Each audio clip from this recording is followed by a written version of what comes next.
لو عندك حته لحمه مفرومه، تعالى هقول لك تعملها احلى رغيف حواوشي ازاي. تعالى اوريكم المكونات بتاعه رغيف الحواوشي اللي انت هتعمله. قبل ما نبدا الفيديو، اللي يصلي على الحبيب قلبه يبقى السلام.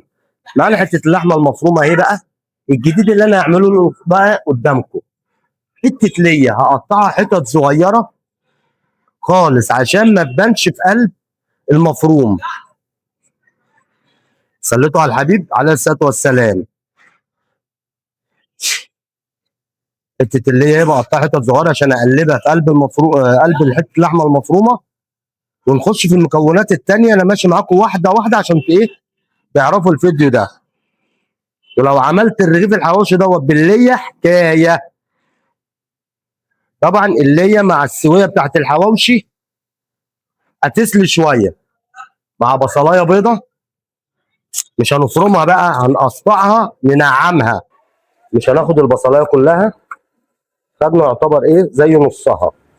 ادي البصله ايه، نص البصلايه كده نعمناها خالص. نحطها على حته اللحمه المفرومه مع حته الليه مع توابل الحواوشي.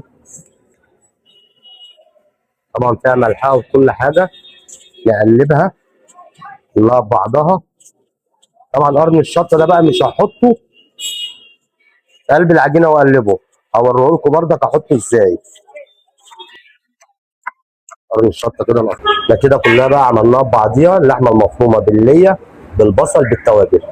طبعا ايه رغيف الحواوشي دوت الرغيف الكبير، عاوز تعمله صغير براحتك، عاوز تعمله كبير براحتك. هنحط دلوقتي هنحط العجينه كلها ونرصها كده. اللي هي في قلبها اهي متقطعه حتت صغيره، فيها تخلي رغيف الحواوشي ليه طعم تاني. شط اخضر كده نحطه كده على الوش، وهسويه لكم واوريه لكم بعد ما يستوي هيبقى شكله ايه.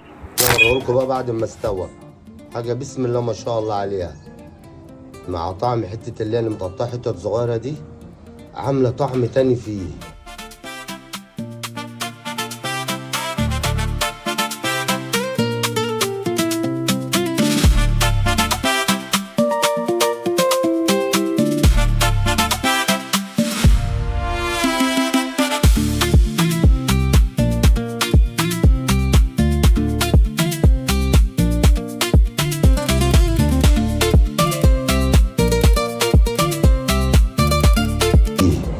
حاجة فخر من الآخر.